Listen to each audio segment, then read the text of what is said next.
Então, embora Atenas não tivesse mais aquele vigor que tinha,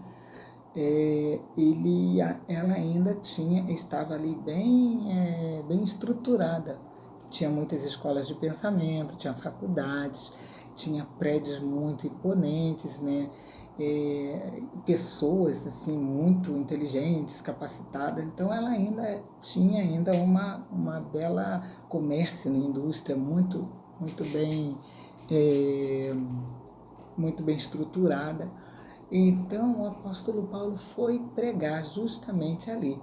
E ele, o detalhe é que ele estava sozinho, porque ele ainda estava esperando os amigos, né, Silas e Barnabé.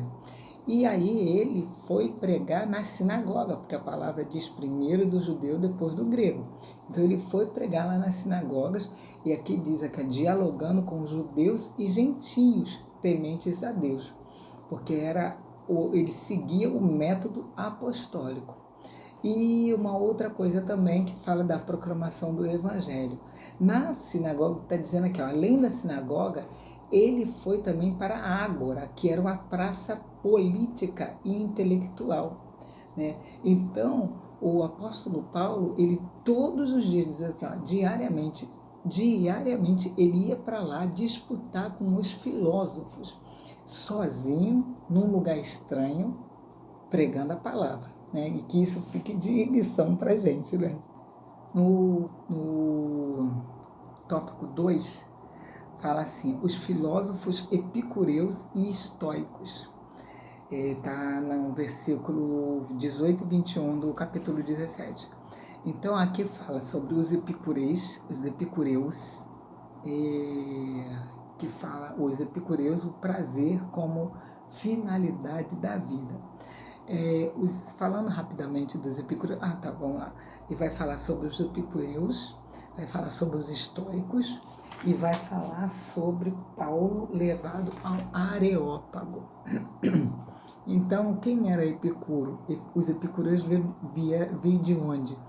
Veio de uma pessoa chamada Epicuro, que era um filósofo, e ele pregava justamente o prazer, né? Eu tenho que estar bem, eu tenho que estar bem comigo mesmo.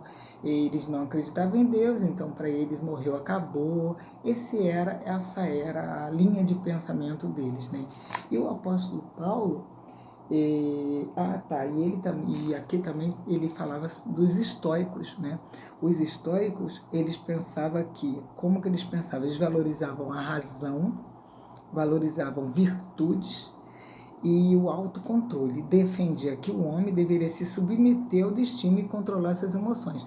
Isso não é ruim, não, isso é legal. Tá? A questão é que eles pensavam que acabou ali, que Deus, como falei na introdução, que Deus não se metia, né, nessa história de relacionamento homem e Deus, não tinha isso. Então eles já sabem que eles estavam sozinhos, né? Tipo, eu que fiz, eu que controlo a minha emoção, não é tipo a gente que a gente pede ajuda a Deus o tempo todo. Senhor, o Senhor sabe que eu não sou nada, não sou ninguém, nada nem ninguém sem o Senhor. Tem misericórdia de mim. Eles não, eles pensariam assim, fui fazer uma prova e estudei muito e tirei 10. Então foi não tive ajuda de ninguém, diferente da gente, né? Nós reconhecemos que Deus é que nos dá a vida, Deus é que nos dá sabedoria, Deus é que nos dá inteligência, Deus é que nos dá tudo que temos, tudo que somos, foi Deus quem nos deu. Então o apóstolo Paulo, ele estava ali nesse meio, estava ali pregando que ele estava falando, olha, vocês estão enganados. Deus se relaciona sim. O prazer é importante, mas o prazer não pode ser colocado acima do que Deus pensa, tá? A razão tem que ser vista, colocada no paralelo com a razão de Deus, a verdade que está no nome do Senhor Jesus. O apóstolo Paulo estava ali pregando. E ele estava pregando diante dessa cultura totalmente nova, que ele nem conhecia. Aliás, ele até conhecia. Ele conhecia sim, porque o apóstolo Paulo, ele estudou ele era de Damasco, né? Se eu não me engano, ele era de Damasco. Ele estudou, ele tinha uma faculdade lá em Damasco, que era para quem morava em Damasco. E ali o professor dele era Gamaliel, né? Com certeza ele conhecia os pensamentos dos filósofos, tanto que também tem uma palavra aqui que ele fala, depois a gente vai ver isso, que ele, na fala dele, dá para mostrar que ele já conhecia o pensamento dos filósofos. Mas uma coisa é você conhecer os pensamentos e outra coisa, de repente, do nada, você está disputando com eles ali, né? Então, o apóstolo Paulo estava ali, né? E aí o pessoal, ele estava na praça. Aí o pessoal chegou, quem que é esse paroleiro está falando, está tagarelando o quê? Né? E eles entendiam que o apóstolo Paulo falava assim, coisas ao vento, tipo, catando uma coisa aqui, outra ali, para poder falar, né? E o apóstolo Paulo estava justamente aonde os filósofos que se achavam, né, que eram os cabeça, eles estavam, o apóstolo Paulo meio que estava se metendo onde não devia, por isso que ele chamou ele de paroleiro. E o apóstolo Paulo ali, naquele meio, pregando, o que a gente tira de lição para a gente? A lição é, a palavra de Deus é simples, vamos pregar. Não importa se a pessoa tem uma cultura, quem você está pregando, tem uma alta cultura ou é uma pessoa de analfabeta, você precisa pregar. É claro que você vai usar métodos para poder levar a palavra do Senhor. Tanto que o apóstolo Paulo falou para eles, ó, esse Deus aí, que vocês colocaram ali, Deus desconhecido, é o Deus que eu estou anunciando. Então você tem que saber como vai chegar. Mas a palavra é simples. A gente pode pregar a palavra, o evangelho é simples. Prega a palavra da forma como o Espírito Santo te orientar. Então é preciso que tenhamos o que? Discernimento, ouvidos sensíveis, coração aberto para poder ouvir como que Deus vai nos orientar e também usar a nossa inteligência, que Deus diz que nós temos, a palavra diz que nós temos a mente de Cristo. Então, nós precisamos falar, Senhor, como é que eu vou fazer para chegar até essa pessoa, até essa situação, né? Então, o apóstolo Paulo sozinho, num lugar estranho, pregando para pessoas de alta cultura. E encerrando aqui o tópico 3, diz aqui, o discurso de Paulo no Areópago. E esse tópico 3, ele fala sobre a observação cultural como ponto de contato com o Evangelho, o Deus Criador sustentador e Senhor da história, e o chamado ao arrependimento ao arrependimento e o anúncio do juízo. O apóstolo Paulo, ele lá no Areópago, né, aqui diz que o discurso de Paulo no Areópago representa um dos encontros mais significativos entre o Evangelho e a cultura helênica. A cultura helênica é a cultura grega, né, que o Alexandre o Grande implantou em toda a Palestina, em todo o mundo conhecido no século IV, do século IV, né? Uns 300, 400 anos antes de Cristo. Não, eu acho que foi um pouco mais. Não, foi isso mesmo, no século IV antes de Cristo.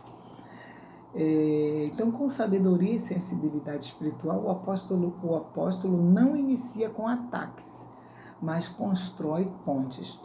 Aquilo que eu falei, ele foi observando que a cidade era uma idolatria só, e ele ficou incomodado. Mas quando ele foi pregar, ele não saiu atacando. Olha, eu quero dizer para vocês que vocês estão todos enganados, vocês estão todos enganados, tá? Não pode se servir a vários deuses, só existe um único Deus. Ele não foi assim. Que a gente não pode ir assim com as outras pessoas que têm outras crenças, outra fé. Nós temos que respeitar a pessoa. E aí, como eu disse ainda agora, estratégia, pedir a Deus estratégia para que a gente possa chegar até o coração dessa pessoa. Então, o apóstolo Paulo usou a inteligência, falando, olha, esses deuses todos aí que vocês estão seguindo aí, que vocês servem, tem um ali, dentre todos esses deuses, tem um ali que é o que eu sirvo, que é desse que eu estou falando. Então, essa é a sabedoria que o apóstolo Paulo utilizou.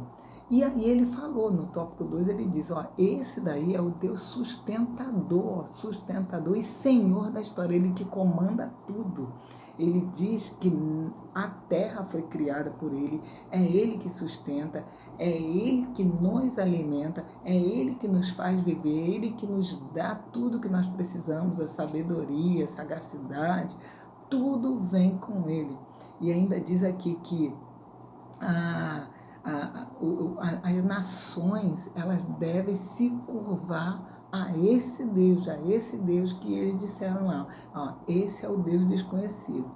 E ainda ele aproveita, e é isso que nós temos que fazer, chamado ao arrependimento. Ele chama aqui, olha, esse Deus aí, ele se relaciona com a gente, tá? Ele se relaciona, mas tem uma coisa, é preciso que nós nos arrependamos dos nossos erros, dos nossos pecados, para que ele tenha um relacionamento conosco, tá? Que ele nos ajude nesta vida a como seguir, como pensar, como andar, como nos relacionar com os nossos próximos e, no fim de tudo, ser ressuscitado após a nossa morte, ser ressuscitado para morar com ele no céu, ter esse relacionamento com esse Deus todo-poderoso. O apóstolo Paulo foi inteligente para pregar a palavra. Então é isso que nós também temos que ser. Temos que ter inteligência, mas a inteligência não vem de nós mesmos. A inteligência vem de Deus. Temos que pedir a Deus a sabedoria para que a gente possa falar deste Deus tão maravilhoso, tão perdoador, tão bondoso, para pessoas que ainda não conhecem, que estão perdidas, né? Então nós precisamos ter a sabedoria que só Deus pode nos dar para pregar o Evangelho para as pessoas que ainda não o conhecem. Na conclusão, eu só quero falar da última frase. Fala que o Evangelho demonstra ser capaz de dialogar com qualquer filosofia, sem perder seu poder de confrontar consciências e chamar todos ao arrependimento, e à fé no Cristo ressuscitado. Ele está dizendo o seguinte: não importa qual é a fé da pessoa com a qual você está falando de Jesus. Não importa. Você só precisa ter sabedoria vinda do alto para poder falar com essa pessoa. Que o Evangelho, o próprio Evangelho, vai conscientizar essa pessoa que ela precisa de Deus. Então, qualquer pessoa que você for falar do Evangelho, vá com amor e pregue a palavra. Qual é a palavra? Jesus Cristo é o único meio de salvação. Esse negócio que as pessoas falam, eu já sou salva, tenha sabedoria para falar, porque isso, de repente, elas foram criadas assim. Eu já tenho Jesus. Todo mundo que não conhece Jesus verdadeiro diz que eu sou filho de Deus. E a palavra de Deus não diz isso. A palavra de Deus diz que só é filho aquele que recebe a Jesus como Salvador. Mas você vai falar, você então é filho do diabo. Você não vai falar isso. Você vai falar, olha, a palavra, e você mostra lá, todo aquele que recebeu o Senhor Jesus Cristo como o único e suficiente Salvador, este é filho de Deus, né? Então, tenhamos a sabedoria vinda do alto. Peçamos a Deus sabedoria para que possamos pregar o seu Evangelho, assim como o apóstolo Paulo fez. Aproveitemos as oportunidades, tá? Você está num lugar diferente e tal, tem qualquer lugar. O celular caiu. Em qualquer lugar que você estiver, você tendo a chance de pregar a palavra. O que é pregar a palavra? Fala assim, você já conhece o nosso Senhor Jesus Cristo e o plano de salvação que Ele tem para você? Pronto, daí já começa, tá? Deus abençoe, fique na paz do Senhor Jesus. Até a próxima aula, que nós vamos falar, na aula 6, se eu não me engano, aula 6, Sim, aula 6. A suficiência da graça na cidade de Corinto. E se Deus permitir, estarei aqui mais uma vez resumindo a aula e vou tentar fazer até sexta-feira, pelo menos, para poder dar tempo para as pessoas que se interessarem, né? E já tem bastante pessoas interessadas, graças a Deus. Pessoas que amam a EBD, assim como eu, em aprender. Pessoas interessadas nos vídeos que eu faço, porque é um resumão mesmo, né? Só para a gente não chegar cru na EBD, porque muitas vezes a gente não consegue estudar, né? Deus abençoe e fique na paz do Senhor Jesus.